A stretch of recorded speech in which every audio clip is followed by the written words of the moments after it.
कि केवल पत्ते झड़ जाने से बसंत के समय पर सभी पेड़ जो है पतझड़ होता है। इसका मतलब पेड़ सूख नहीं जाता है, पत्ते गिर जाते हैं। केवल पत्ते झड़ जाने से तरुवरना उखाड़ा जाएगा, और यदि जड़ बनी रही तो किसी रोग, जड़ बनी रही तो किसी रोग वो हरा भरा हो जाएगा, रही तो किसी रोग वो हरा भरा हो जाएगा, रही तो किसी रोग। दो अक्षर से दुर्योधन कह रहा है, सुनिएगा। लड़ते फिरते इंसान हुए पर कोई बात ना पाई है।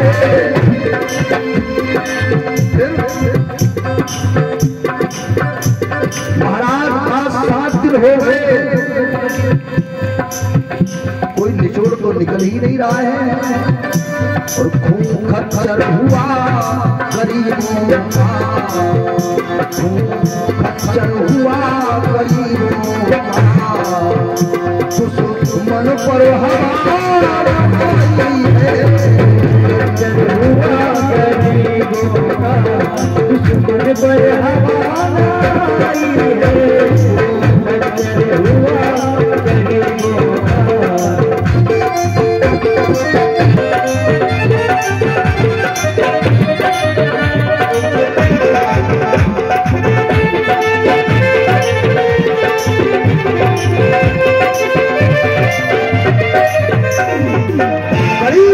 मारी गई, लेकिन असली दुश्मन के ऊपर हवा तक नहीं रही।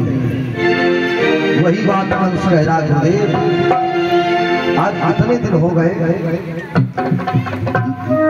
हमारे कई निशाचर मारे गए, लेकिन मैंने किसी ब्रजवासी बालक का बाल वाका तक नहीं कर पाया।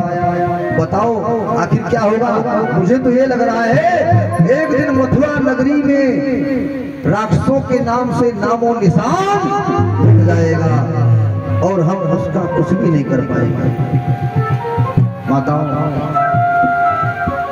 कंस ने जब ये बात कही तो नारद बाबा बोले, कंस एक काम करो, अपने मंत्री के द्वारा रथ भेज दो सीधे वृंदावन, और कृष्ण और बलराम को बुला करके अपने यहाँ मथुरा में बताना कि हमारे यहाँ भगवान शंकर का यज्ञ होना है, उस यज्ञ में आपका निमंत्रण है, आपको साथ चलना है। माताओं, यही किया। नारद बाबा शिक्षा देकर के अंतर ध्यान हो गए। नारायण नारायण नारायण। कंस ने क्या किया? मंत्री अक्रूर को बुलाया। कंस का जो मंत्री था अक्रूर, वो मालूम कौन था? वो बाबा नंद के सगे चचेरे भाई थे। नंद बाबा के चचेरे भाई थे महाराज, वो गुसेन के वो मंत्री थे अक्रूर। अब चूंकि एक बात बताए, ग्राहक तो लाख आ जाते हैं, आपको बताऊं कस्टमर तो 1000 आ जाएंगे, अगर दुकान को संभालने वाला कोई मुंशी बढ़िया मिल जाए, उसकी जिम्मेदारी में कारोबार छोड़ दिया जाए और अच्छे ढंग से वो आपका कार्य चला रहा हो, तो मालिक को उसे छोड़ने बड़ी तकलीफ होती है, क्योंकि इसको सब कुछ नॉलेज है, जानकारी है। अगर ये चला गया तो हमारा बिजनेस ठप हो जाएगा। ऐसा था। इसीलिए कंस ने अक्रूर को अपने राज्य से नहीं जाने दिया, कहा तुम नहीं जाओगे क्योंकि तुम मंत्री अच्छे हो। और थे तो दुश्मन के भाई ही, नंद बाबा के सगे चाचा के बेटे थे अक्रूर महाराज, चचेरे भाई थे।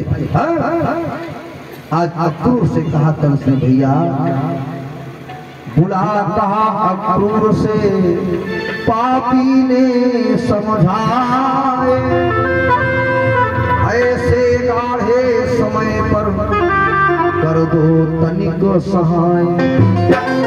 हमारी मदद कर दो भैया, प्यारे मेरे कारण मेरे निमित्त वृंदावन शीघ्र चले जाओ।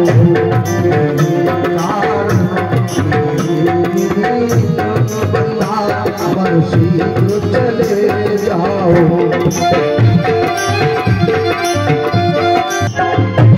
मेरे कारण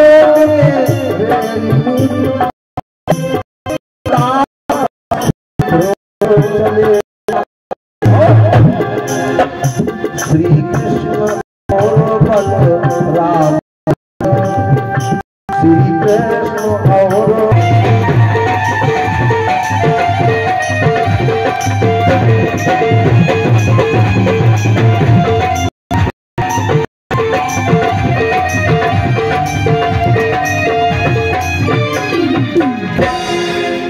नंद बाबा को श्री कृष्ण बलदाऊ इत्यादि ग्वाल वालों को लेकर के आप मथुरा में आ जाएं।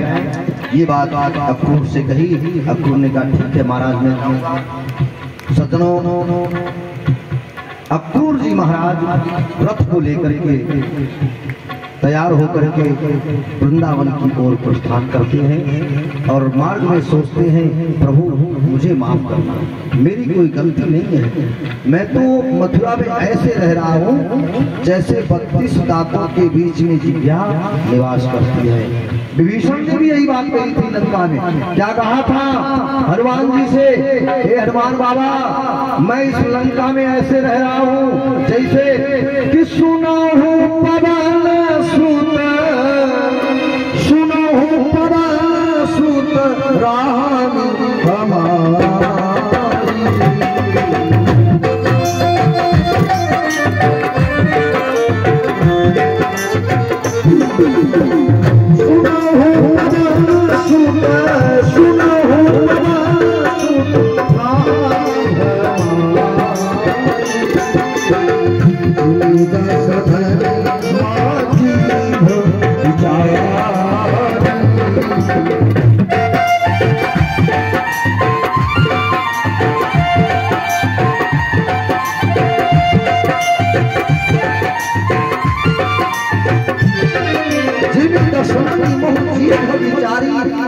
पवन सुत रहनी हमारी, 32 दांतों में जैसे जिह्वा फंसी होती है ऐसे मैं रह रहा हूँ, मुझे माफ करना, मेरी कोई गलती नहीं है। मार्ग में यही सोचते हुए जा रहे हैं। कौन? अक्रूर महाराज धीरे धीरे यमुना के किनारे पहुंचे और यमुना में स्नान किया, पूजन किया, भजन किया। तदपरांत तो यही संध्या काल का समय हो रहा था और उस विलंब से पहुंचे तो अंधेरा हो गया। रात्रि के प्रथम पहर में अक्रूर जी नंद बाबा के दरवाजे पर पहुंच गए और दरवाजा खटखटाया तो देखा नंद बाबा ने। वाह वाह, अरे भैया आप आए, वाह बड़ा स्वागत है, स्वागत है, आइए। आज कैसे कहां से सूर्योदय हो गया है? बड़े दिन के बाद में आए। चलो अंदर ले गए, अक्रूर जी को बिठाया, जलपान कराया, भोजन इत्यादि करवाया। फिर नंद बाबा ने पूछा भैया ये बताओ तुम्हारा राजा कंस ये इतना उपद्रव क्यों कर रहा है? अक्रूर ने कहा महाराज बाबा मेरे अंदर इतनी औकात नहीं है, इतनी बात नहीं है जो मैं मालिक के मुंह लग करके बात करे, पूछे भाई आखिर इतना उपद्रव क्यों कर रहे हो? बस मुझे इतना पता है, क्या आपको बुलाने के लिए मुझे भेजा है। भगवान शंकर का यज्ञ है कार्तिक के महीना चतुर्दशी को 14 को और आप सबका निमंत्रण है, सो हमें रथ लेकर के भेजा। नंद बाबा को बाल वालों के सहित मथुरा में लेके आइएगा। ये बात अक्रूर जी ने बताई। कन्हैया ने कहा चाचा कोई बात नहीं, मिलेंगे मामा को, अपनी जरूर मिलेंगे, चिंता मत करो, मामा से मुलाकात की जाएगी। प्यारे सज्जनों, अब कन्हैया इत्यादि समस्त रात्रि व्यतीत होती है लेकिन श्याम सुंदर को बिल्कुल नींद नहीं आई। कन्हैया को नींद नहीं आई। जैसे ही सवेरा हुआ ब्रह्म मुहूर्त में ही भगवान कन्हैया ने अपनी वो बंसी की तान बंसी बजाई भगवान ने, और बंसी बजाते हुए श्याम सुंदर ने तीनों लोगों को मोहित कर लिया। बंसी बाजी श्याम की मोहे तीनों लोग, वे तीनों मोहे नहीं बसत कौन से।